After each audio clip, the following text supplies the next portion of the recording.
There's got to be a morning after, unless you are a Pistons fan. The Poseidon Adventure, where the Yes. ship goes belly up when you're thinking everything's great. Yeah, and you know what the amazing part of it is? The amazing part of it is that Jalen Duren played a lot like Shelley Winters. Look, you have to see the Poseidon Adventure to really understand and And to. J.B. Bickerstaff is Ernest Borgnine. Yeah, yeah, he's God, what an ugly butt face he is. And I'm so glad we're rid of him.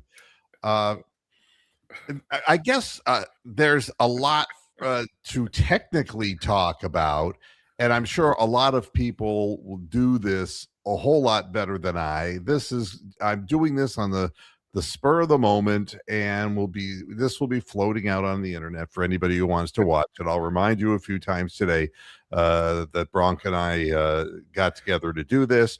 But I'm in no mood after a game. I'm going to wind down so I can get some sleep. And it does take I've had wind down. loads of sleep since the game until now. So, The wow. God Almighty, it's I want to make sure that I have everything in proper order here. Yeah, it appears that I do. All right.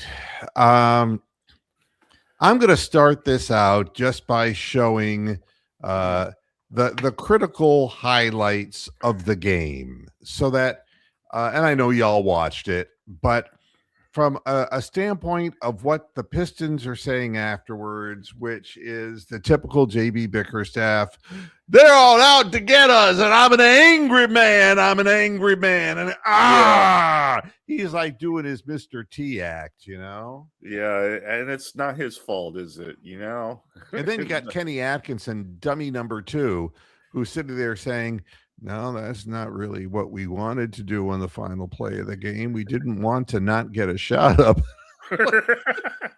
It's like, it's like, I don't know how anyone can take this all that seriously, folks, but somebody has to win and somebody has to lose. And of course, the Pistons fans, they're talking about, we got fouled 4,220 times. We've been fouled and fouled and fouled. And it's like the way they've made it to the playoffs is by fouling and fouling and fouling. That's what they do. That's what JB Bickerstaff does. The whiniest, bitchiest team and fan base. I mean, they make the Celtics look normal. Well, I mean, and they get used to having their way, and this is the playoffs. And you know something? I want to remind Pistons fans of something. And I'm going to talk about the play that they're all screaming about. You should do the Andy Rooney voice. Why is it? Yeah, well, okay. Andy Rooney analyzing the Pistons situation. Yeah.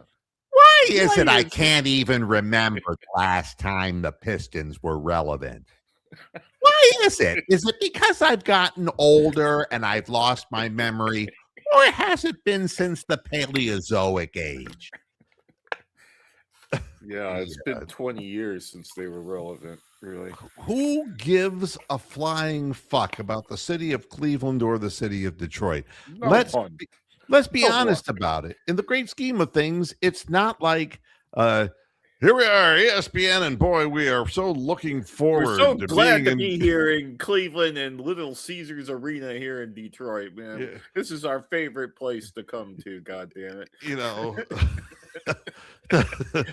I can see Mike Breen walking through downtown Detroit and somebody coming up behind him, and it's like pulls out a gun and bang. Oh my God. I mean, but at any rate, I digress. All right.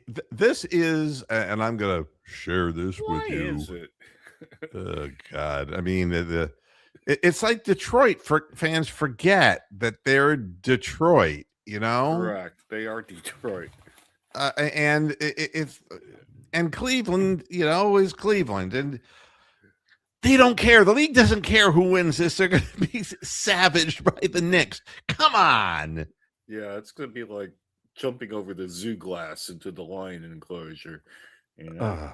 Okay, we're going to pick this up with the Cavaliers ahead 84-83 with 10 minutes left in the game. Oh, all God, right. this is And where I'm not going to it's show you all going wrong of the here. game, but this is the paramount argument that makes me want to tell the Pistons fans, shut the fuck up.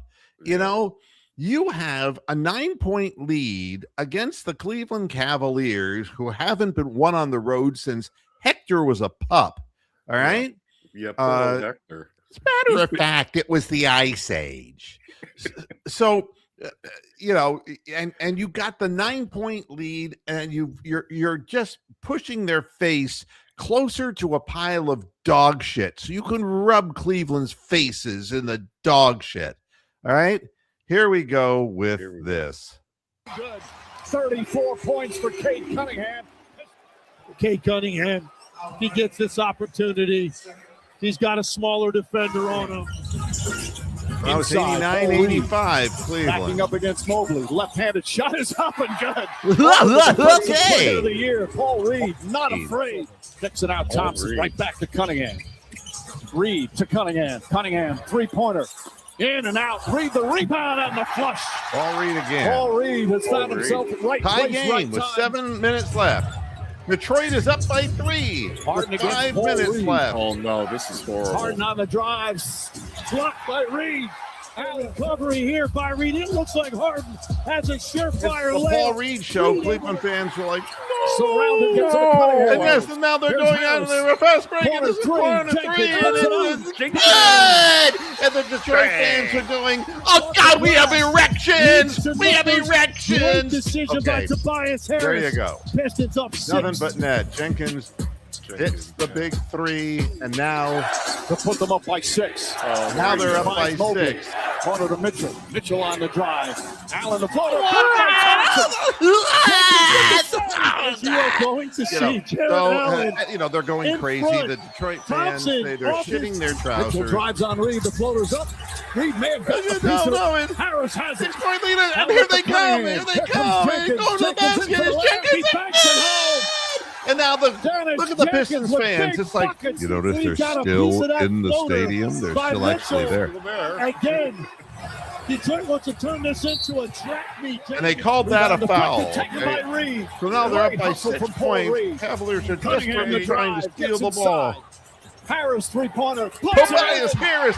And now they're up by 9 points with 3 minutes. 2.5 minutes to go. Missed it.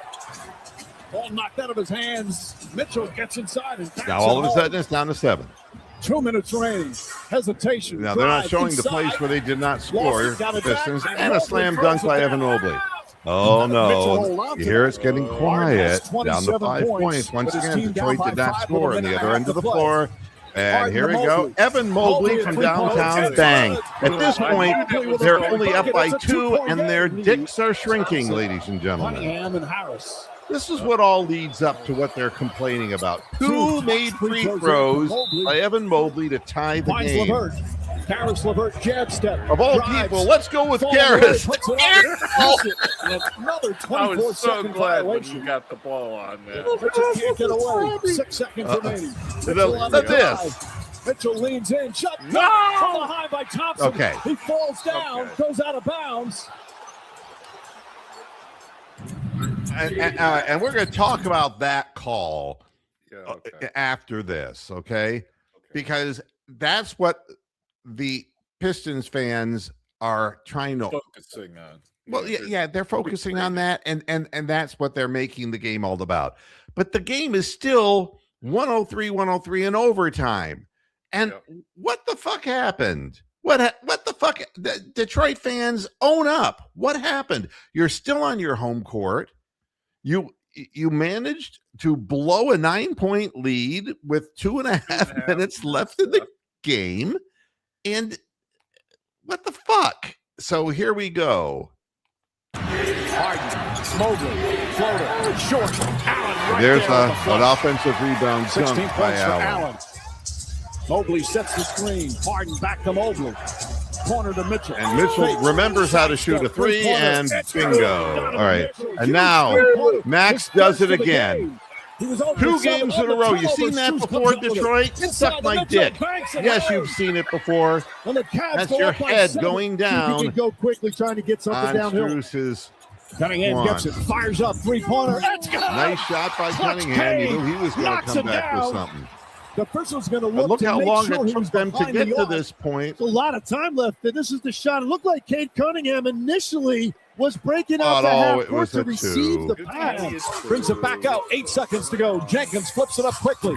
That's short. Mobley the rebound. 4 seconds remaining and a foul. Yes, Now with 3.4 seconds remaining, the Cavs will shoot timeouts. It went to Call it a overtime, and the Cavs day. control the overtime. Sorry it had to Donovan Mitchell end came this to life. way. Performances elsewhere, More but you than a knew Mitchell was chance going to we have to tried. have a hand in deciding this, and he came up big. And this is where Jenkins the looking Pistons 5-ball lead. died. He drills it down, throws And it it's down with 7 over. tenths of a second remaining. Too And much, that's it. too little, too. Oh, I'm sorry. I get carried away sometimes with my music. Mobley, though, people have been going on about Strus and Harden and the couple plays by Mitchell after this game, but Mobley, man, with the key threes and the free throws. Yeah, where'd the free throws come from? Somebody explain that to And me. my God, Karis LeVert, he turned into a pumpkin after being Cinderella from the previous game, and I love that air ball at the end. that was pure Karis, man. It was. That's how I want to remember him as. He was Daffy Duckin, man. He was Daffy Duckin. I mean, who but Karras could think he could make that shot? And then he looks up at the ref like, did I get a call? And it's like, no, you're Karis LeVert. Get the fuck out of here. No, you shit. Go away.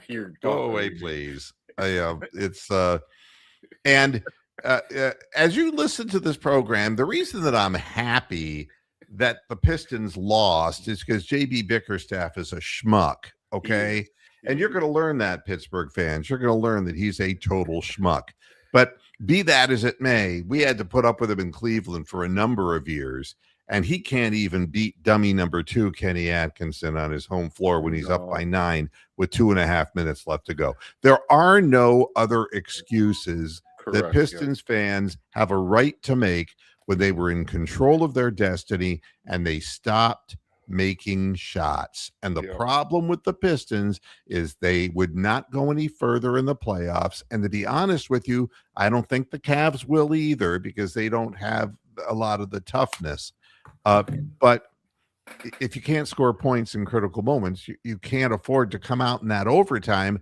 I mean, you're supposed to be revved up. It's like, we got shafted on that last call in regulation, and we're going to come out and we're going to show them. And instead, they went down on their knees and sucked hard.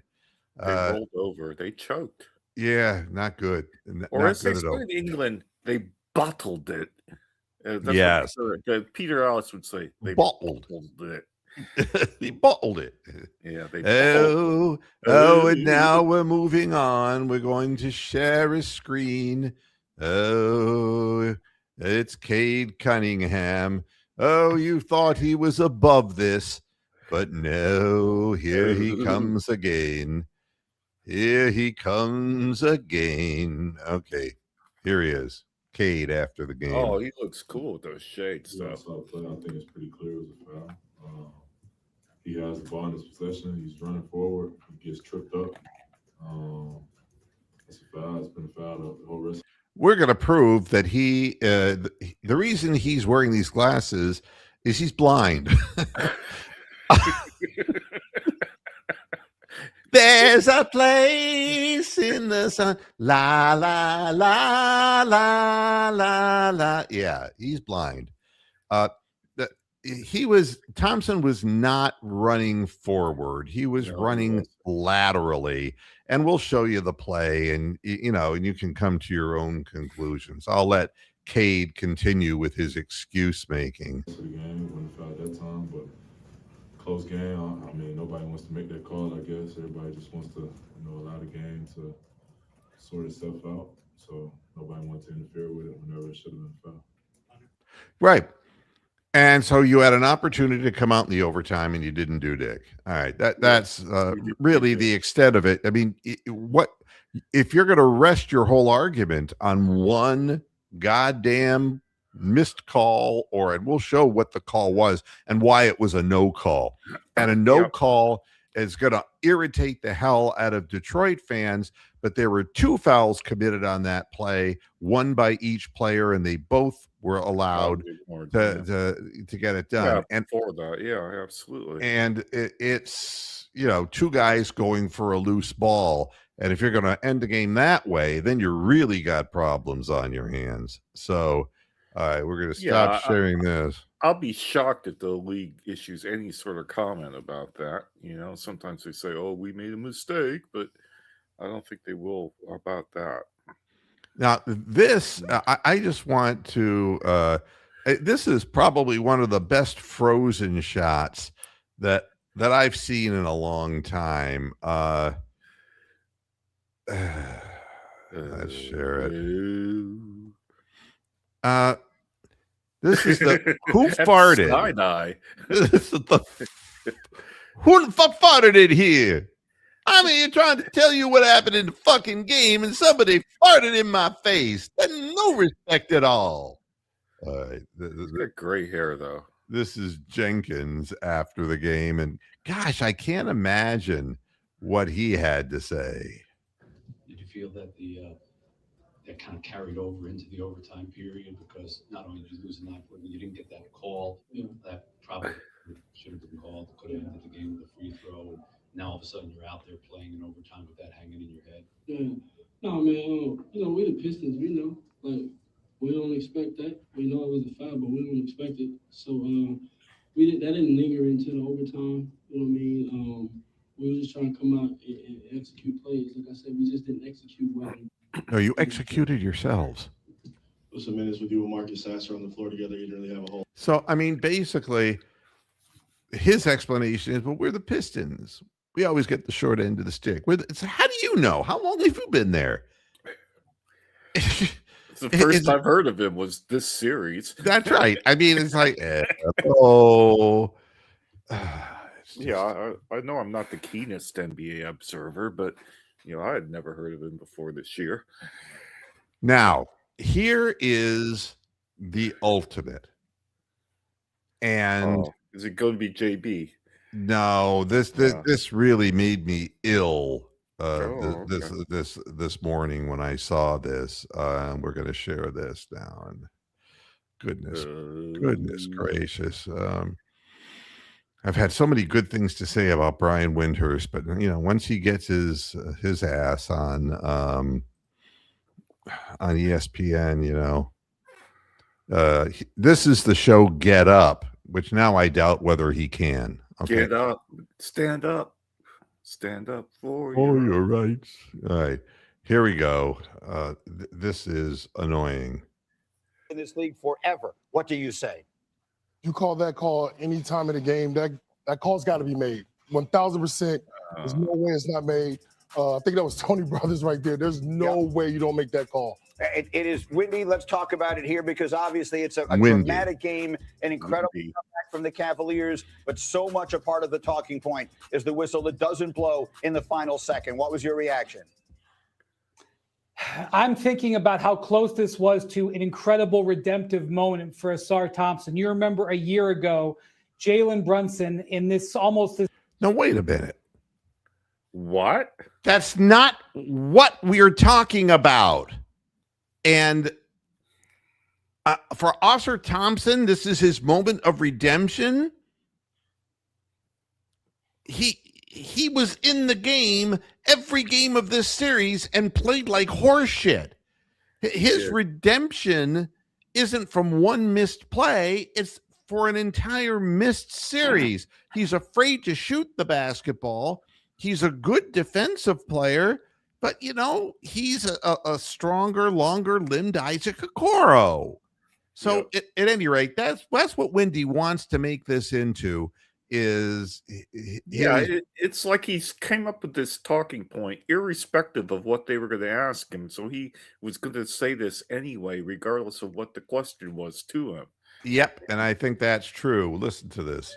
The same spot, a game in Detroit. Asar Thompson, one of the best defenders in the league, is on him. Brunson shakes him. One of the moves of the gives them an excuse to show a Jalen Brunson highlight when we're talking about completely different teams.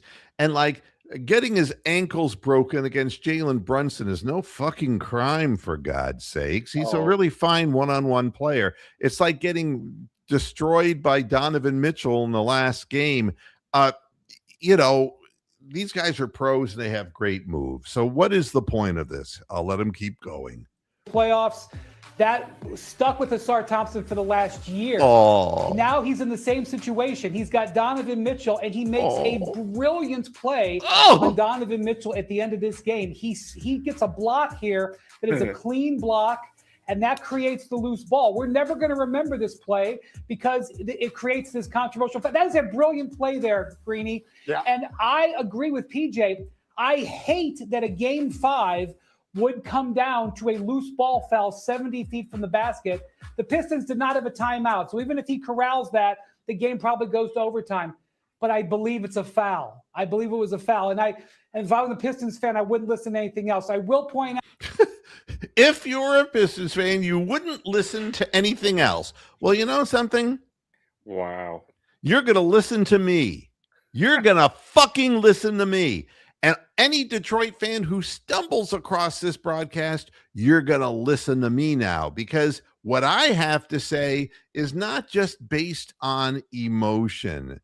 You know, we all knew about Bicker Choke 4 years ago. I don't like JB. I don't think anybody does. Yeah, you and me against the world. I mean, it's really annoying dealing with JB Bickerstaff and his hoarse voice.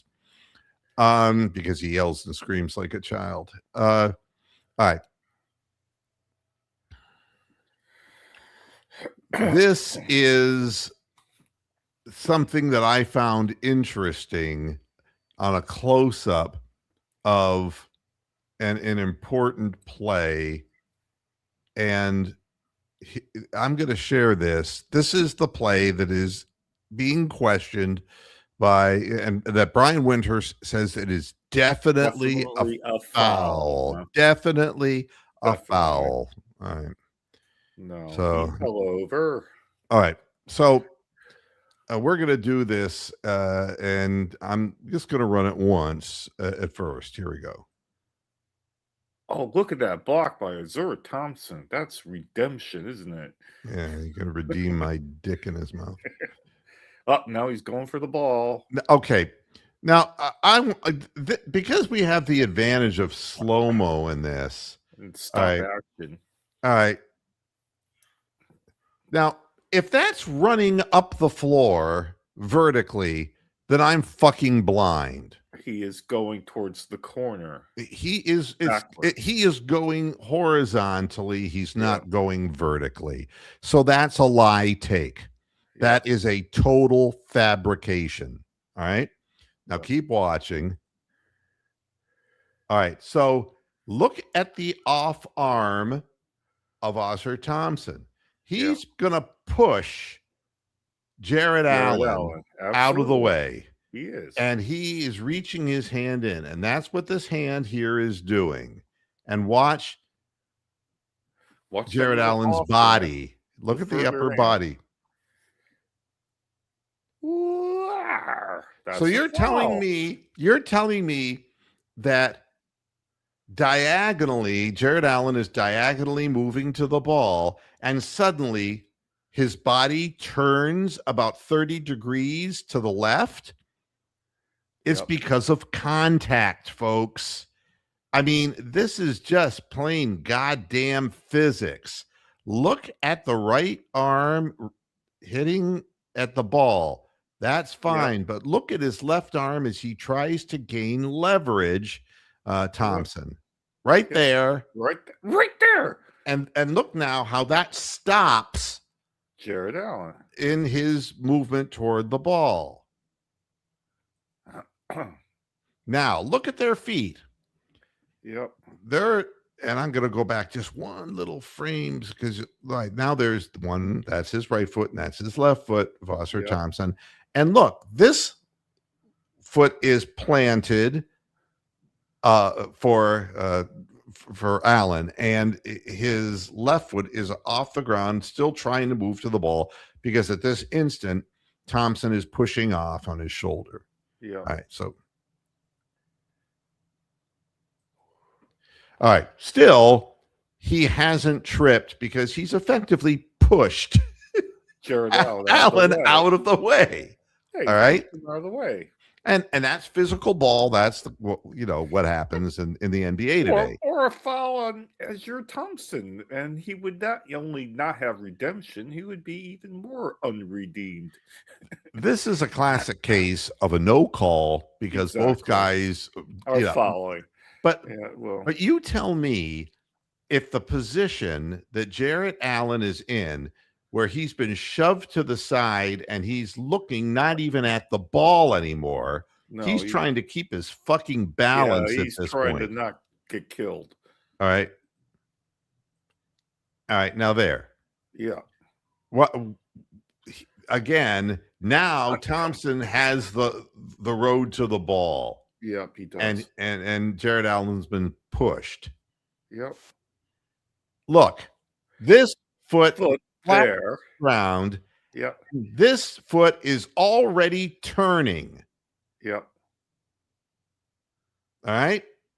Yep. Oh, the left foot, the right foot of Thompson is already trying to turn. Yeah. The ankle is already moving toward the floor, if you will. Yeah.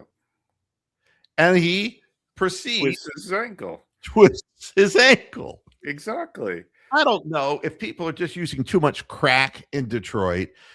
This is widely on the internet, and anything to make a big noise on the internet today. Brian Windhurst, maybe you and Matt Underwood should both retire at the same time, because Matt has no idea that a fly ball could be a home run and vice versa. And he doesn't know whether it's hit to the right fielder or the center fielder. No. And you obviously can't see what it means for a player to have just pushed off using his left hand and loses his own balance by literally twisting his own ankle. Because he's looking up court, and that's why he's not concentrating on where he's putting his feet. Right. Allen has no choice on where to put his foot because he's been pushed away. He's behind him.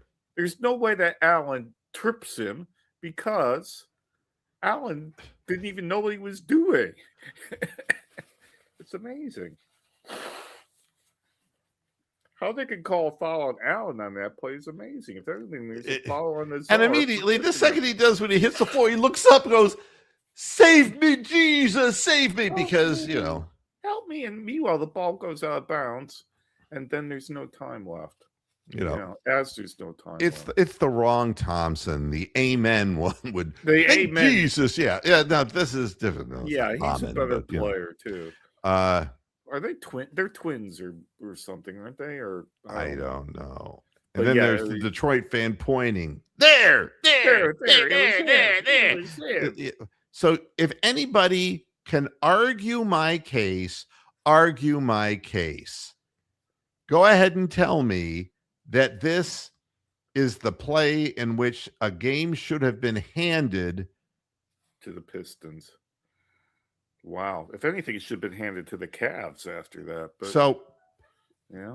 If you think that with his foot in this position, going full speed after a ball, after shoving him, Allen, out of the way, that he was going to keep his feet, and what they're banking on is that this foot, the back foot of Jarrett Allen, is the one that trips him.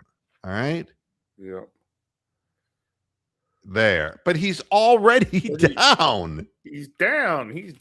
Frazier. Down goes Frazier. Down goes Cabrera. So, I mean, this is the kind of horse shit.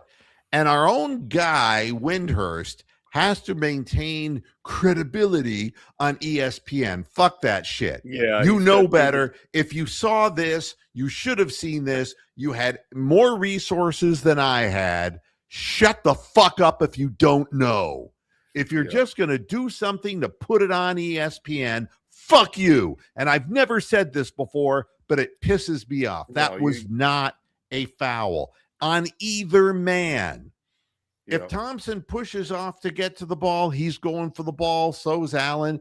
And if Thompson had a slightly better angle and used his leverage to push Allen out of the way, fine. But there was no time left in the game. There was no time. The ball is still in bounds, and it's a total non-play. It's a play on. If things like that were called a foul, there would be 150 fouls in every fucking game. I mean, god damn it.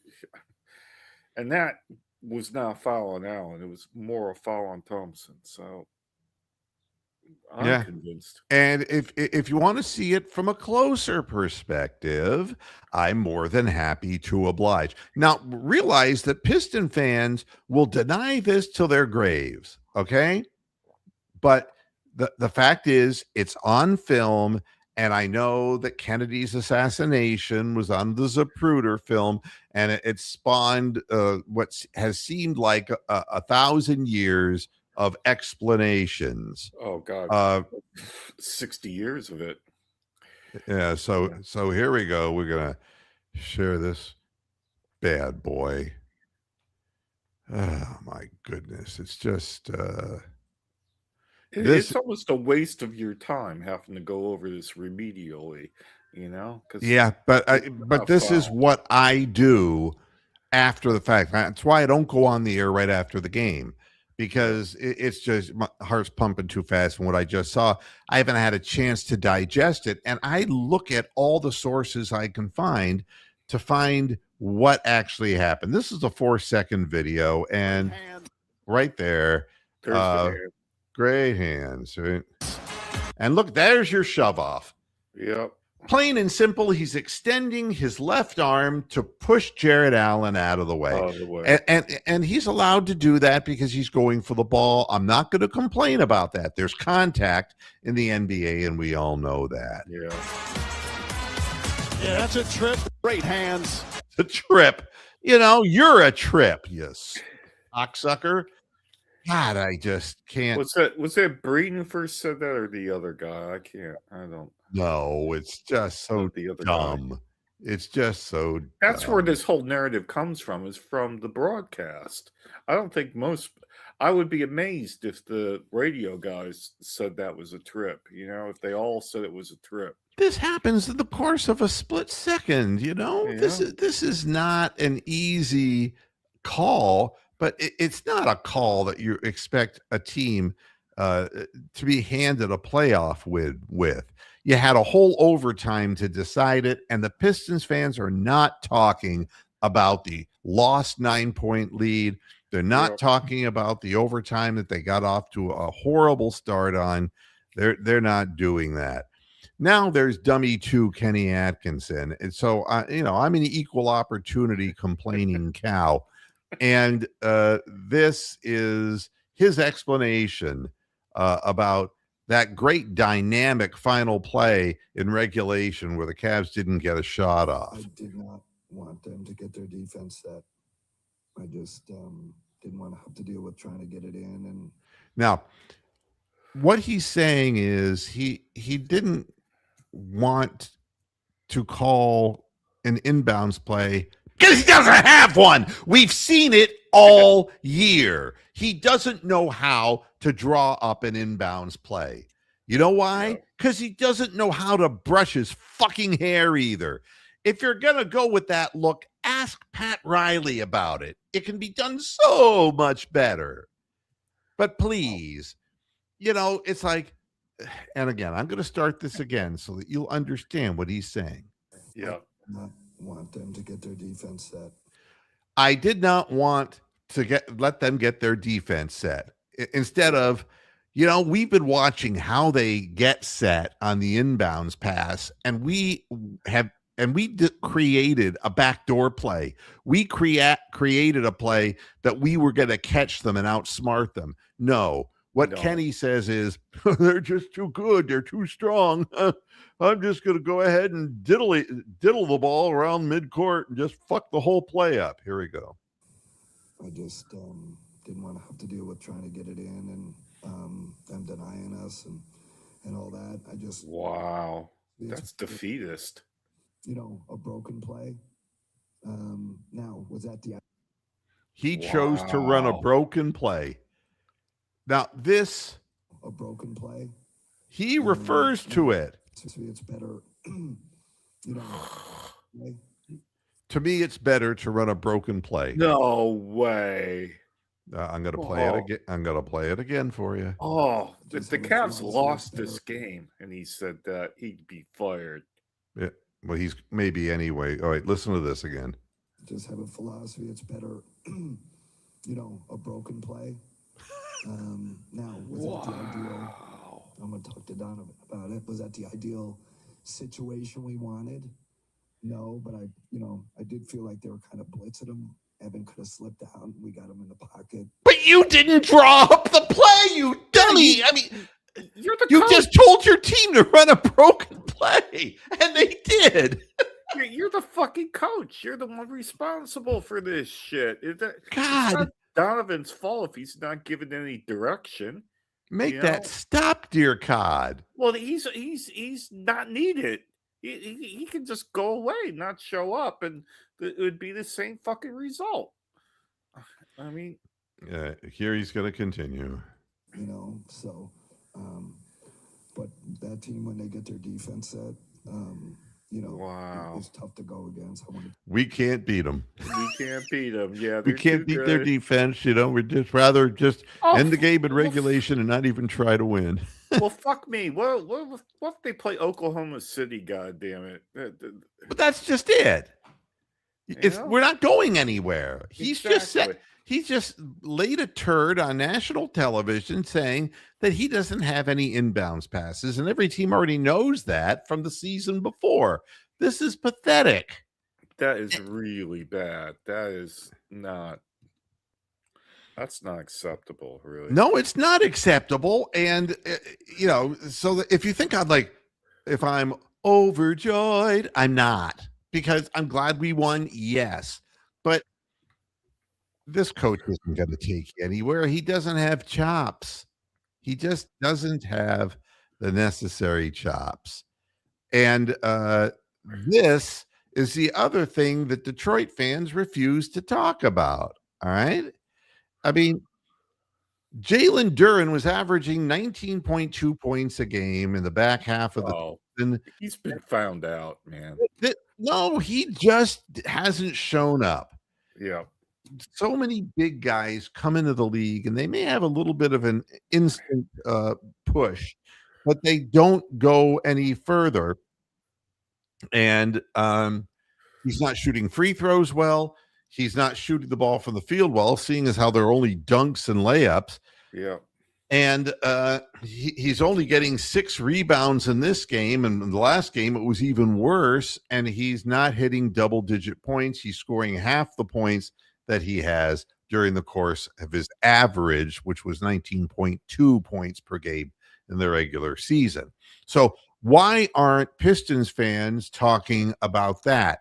And to add on to that, why aren't the fans saying to themselves, gosh, we thought Jalen Duren was a real beast.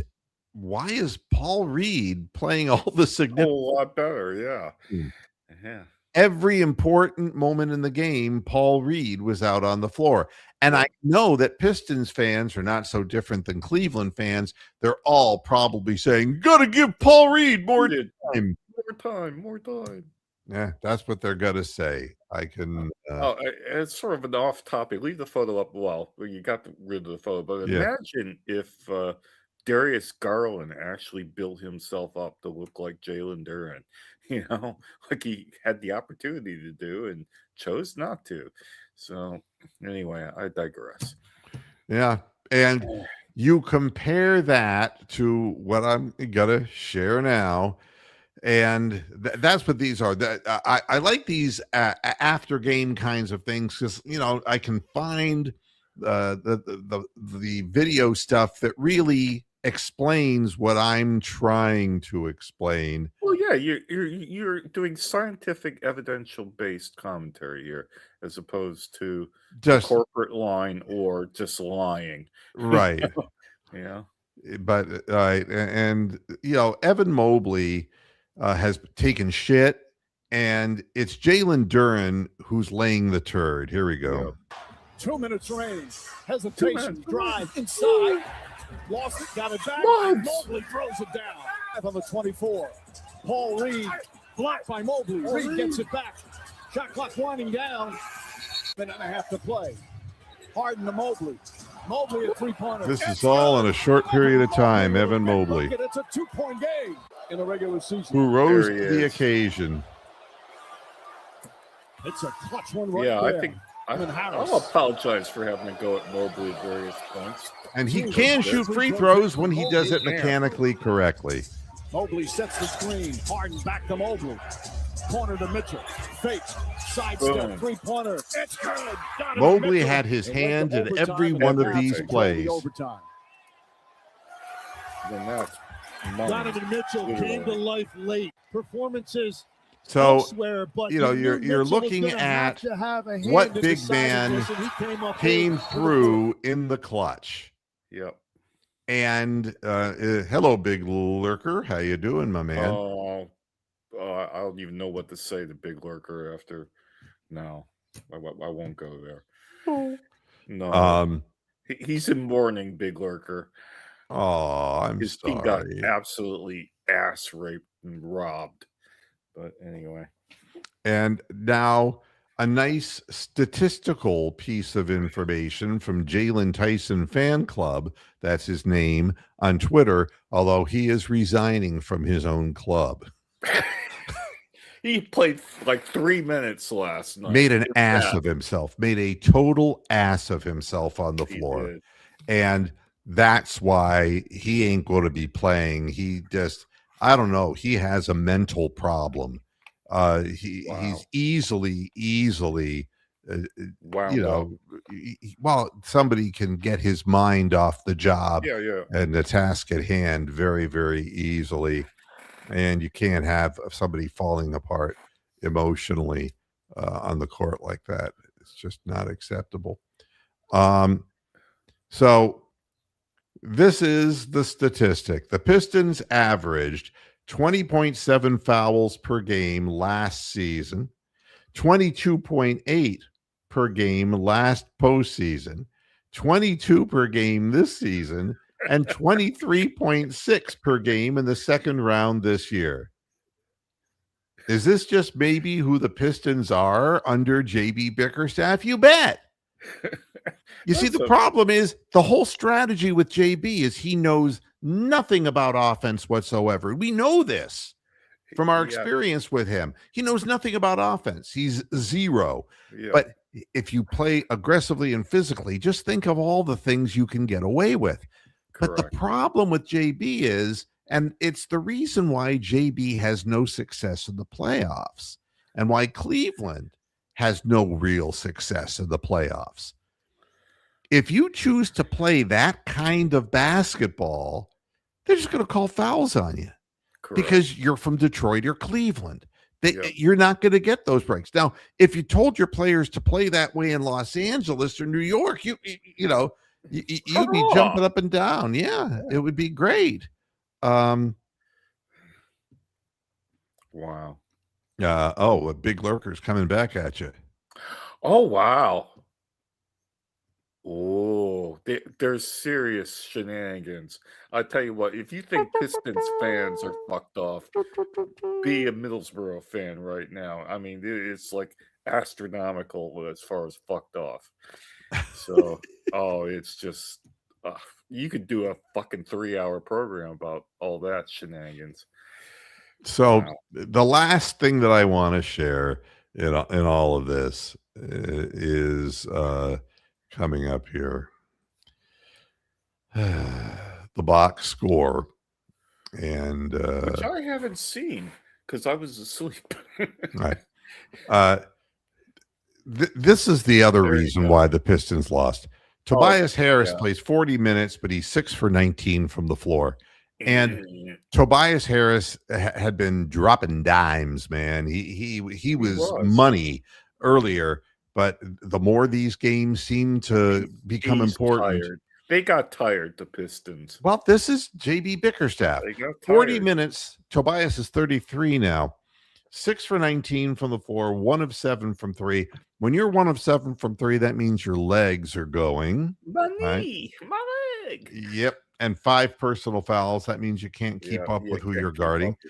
Duran only played 25 minutes because it was like, get me out of here. Yeah, you just, Cade Cunningham, 48 minutes. Yeah, he can't do it all. I mean, he's a damn good player. But this is what JB does.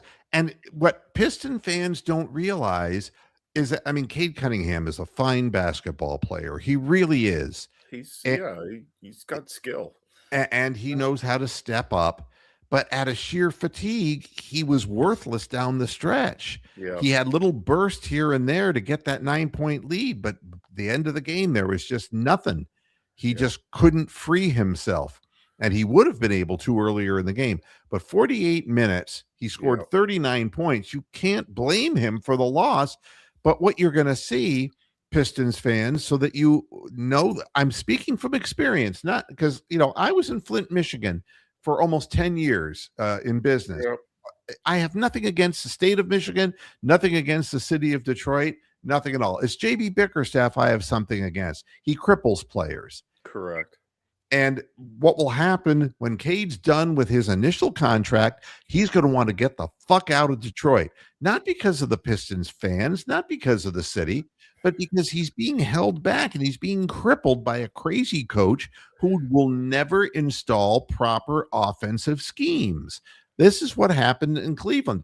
I told you this, 2 years ago, that Donovan Mitchell's agent had a massive problem with JB. Oh, yeah. Longtime viewers will know all about this. Yes. I mean, it was no surprise that there were a couple of players on the roster who wanted JB Bickerstaff out because he was just demanding so much from the players and he was not demanding enough of himself as far as developing offensive plays. Oscar Thompson was on the floor for 41 minutes and had 6 points. He was a difference maker as far as, making defensive plays. The other, Cade Cunningham, is what I'm highlighting. That 6 is 6 turnovers. Correct. Doesn't help anybody. And, fatigue. Well, that's being tired too. Yes, fatigue makes cowards of us all. Vince Lombardi. And Jenkins had to play 41 minutes. He got off to a great start hitting 2 threes, and he hit a big 3 down the stretch. Yeah. He played a lovely game. Paul Reed gave them meaningful minutes, 8 rebounds in 17 minutes. And that is something that Jalen Duran, who only had 5 rebounds for his 25 minutes, did not give his team. Yeah. So Paul Reed did wonderfully. Whether he can continue to do that, time will tell.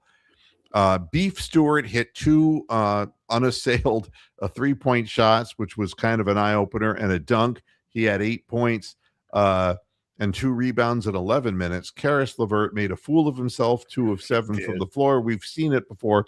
24 minutes, 4 fouls, and gave them nothing. That's what he does. That's his normal game. And I don't know, running Herter out onto the floor made no sense because he was coming off an injury, and he has nothing but zeros and 1 assist on his timeline. And then Sasser came off the bench and really was a non-factor. Non-person, yeah. And, you look at the Cavaliers at the same time, and Wade had 23 minutes. Allen at 36, Mobley up to 43, Harden up to 43, and Mitchell 42. This is a must-win game for the Cavaliers. Yep. And they had the right players on the floor. Max Strus played 36 minutes. And he was running around like a madman in the overtime, too. 2 plays that have put Cleveland where they are Max Strus. Max Strus, the inbounds pass that he swiped from Cade Cunningham, and the reach-in steal against Cade Cunningham. Yep. And those turnovers are deadly in the wrong moments. 20 points for Max, 8 rebounds, and he was a man in motion, as 6 John of Parr would 8. say. He had the same number of 3-point attempts as Mitchell, but made 5 more than Donovan Mitchell. Does that mean that Strus is a better player than Mitchell? No, but he was in that game. So there you go. He's essential, Max Strus. All right. And here's what I have been saying. They don't shoot threes. They don't shoot threes. The 11 of 33, which is about what you'd expect from the Pistons. That is not something that is mind altering. No. But if you look at the Cavaliers 40. and hitting 40% of their 3-point shots and getting 14 of them versus 11, it doesn't sound like that big a difference. That's 9 fucking points, folks. It is, yeah. And that's how that goes. And it's not that the Pistons shot the hell out of the ball. They only shot 44%. Right here is their overall percentage. And the Cavaliers were no different. I mean, 45% from the field. So it's the rebounding contest, 40 rebounds, team rebounds versus 44 for the Cavaliers. If the Cavaliers can shoot 14, make 14 3-point shots and out rebound the Detroit Pistons, the game is over. Yeah, they deserve to win. Over. Yeah. All right. So that's that. So all of these things point to one thing, and that's that in the critical moments on their home floor, when they had a 9-point lead with 2.5 minutes to go, and this is no different than what they had in their other home games. Let's not forget that the Pistons did not put the Cavaliers away when they had a chance. Yeah. And when the Cavaliers had a 23-0 Cavalanche on their own floor, they didn't let the Pistons back into the game. But, you know, you can talk about one play all you want, or how many free throws one team shot as opposed to the other. And it is a large difference. I'm not going to sit here and tell you that it's not. But in the end, you had the game in your hands. And had Detroit won that, I don't think there'd be any question that Detroit would win the series. Now they have to come back to Cleveland and play a real, and you know what Bickerstaff's going to do is he's going to turn up the heat and foul even more. Yeah. So it is what it is. The thing that worries me about Game 6 is that Orlando had a Game 6 at home against Detroit. And I know Orlando's a totally different team from the Cavs. And they got out to that big lead, and then they went 45 real-time minutes without scoring a point, and let the Pistons back in. Yep. And then the Pistons went on and won Game 7. The Cavaliers have to get a lead and keep the lead, not just fucking step on their neck, the entire game. They have to play hard the whole game. This game started out the same way with the turnovers and just, walking the ball up the floor and pound. And there was still way too much pound and not enough ball movement. And the way the Cavaliers beat the Pistons in Cleveland is simple. You move the ball around. The ball moves faster than the feet when it's being passed around. And you have guys like Merrill and Mitchell. You got to figure Mitchell's going to come back with a better shooting game than what he had last night. Yeah, I mean, that happens with him. I mean, he's not. If you're going to go over on Mitchell 25 points every game, you're not going to win a lot of money. So. And Strus has been big from 3. And he's not he's a hot and cold kind of fella. But we need to have Merrill get some clean looks from the perimeter. And that means there's got to be, there's only 2 ways you can do it. One is just snapping the ball around the perimeter. That's probably not enough. You got to post high and pass to the wings, and you can't hold on to the ball. If you throw the ball into the post to Evan Mobley and he puts the ball on the floor, it's a turnover. You can't do that. God, yeah. He's got to catch and pass, and it's got to be a hot potato. It's got to go out into the wing, and that's where we do our damage. We have Strus, we have Merrill, we have Harden, we have Mitchell, and these guys can make threes. And every time it's a 3-point possession, it puts pressure. In order for them to top it, they've got to have 2-point possessions to get a 1-point lead. Yeah, exactly. It puts an enormous amount of pressure on a non-offensive team. So that's what I have for you today.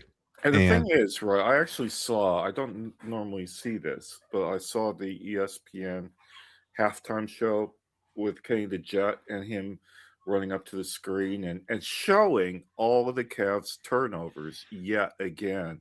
Yep. And really, if you know, they were making a big point about them turning the ball over again in the first half.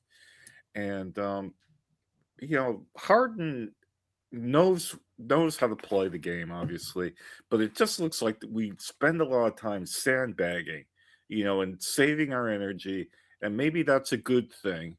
But you gotta make crisp passes. You know, you can't. The lazy passes. The lazy passes are going to get killed against. And Harden started out with that again. In the very beginning of the game, he just, you know, and passing the ball backwards. Yeah, I mean, it's good that we're not nervous, because you wouldn't do that if you're nervous. You don't do lazy passes if you're nervous. You do that if you're overconfident or tired. But you know, that they showed all of the turnovers that led to easy layups and buckets. And I'm sitting there going, yeah, I know. We know this. You know, but I still think we could win the game. And we did win the game. But yeah, and what I said is the way that game 4 went at home, that if the Cavs held the game 4, that they would win the series. And this is what is happening. And we have a chance to put them away on our home floor. Yeah, and then we play the Knicks like either Sunday or Monday. And it's instead bullshit. of playing a fucking Game 7 in Detroit on prime time and Sunday, which nobody wants to see unless you're a Detroit fan. Yeah, the best scenario for the Cavaliers is to win Game 6 and then have to play 2 days later to a team that's been, you know, smoking joints and relaxing for the last week. It's difficult. It's going to be a very difficult thing to accomplish. But with all the Cleveland fans whining, saying, we never get anywhere in the playoffs. If we get through 2 rounds and we go up against the Knicks, believe me, fatigue is going to be a factor. Yeah. But it's playing with house money, though, as they say here. I mean, that's right. You got further. And the fact is, Darius Garland would not have been able to do what James Harden has done these last couple games. So, you know, this has worked from the perspective of the now. For the future, I don't have a crystal ball. What I do know is that the Cavaliers have to get the Pistons done and finished in Cleveland, and they gotta have a prolific 3-point shooting night in order to get it done, because every Cavalanche that happens really slams a door on the Pistons, because the Pistons, the only way they do Cavalanches is by stealing the basketball and getting layups. Easy layups, Yep. So we know what we have to do. Now it's just a matter of whether dummy Kenny can draw up inbounds plays, you know? Yeah, and Bickerstaff and Detroit are fragile emotionally. I mean, they're a whole team of Jalen Tysons. He's going to get a technical. I guarantee you the Bickerstaff's going to get a big T in Game 6. I guarantee it. Yeah. He's going to do everything he can to whip up his troops, and you know, whatever it is it takes, he'll do it. and he'll have no voice left after the game. And, and I'm tired of his butt face. I just get tired. We had to put up with it too long in Cleveland. It's an act. And I don't want to hear from Kenny Atkinson that, we respect their defense. We just decided to wing the play. I don't ever want to hear that fucking bullshit again. That's just not good enough. That's what it amounts to. I got to get out of here because this studio is going to be cleaned. We're getting the house cleaned today. So good. I got to get out of here. But Bronk, I appreciate you being by my side here for the good times and the bad times. There's got to be a morning after. Yep. All right. So thanks everybody for tuning in. Great news for the Cavaliers. We got to finish it off on Friday. And, we'll be there to talk about it when it happens. Is there going to be a show tomorrow before the game? Or? Oh, yeah, there'll be a show before the game. Absolutely. And then, after the game, no, I choose to sleep. And then there probably will be a follow-up, whether the news is good or bad, a follow-up show like this on Saturday. So we'll see whether I'm around for that or not. I'm not making any guarantees on that. You tell him, Euclid Kurt. You let them know. Let them know. God damn it. Thanks, everybody. And we'll see you again on Friday. Until then, hasta la vista, Pastor Heads. Cavs win. Bye-bye. Screw.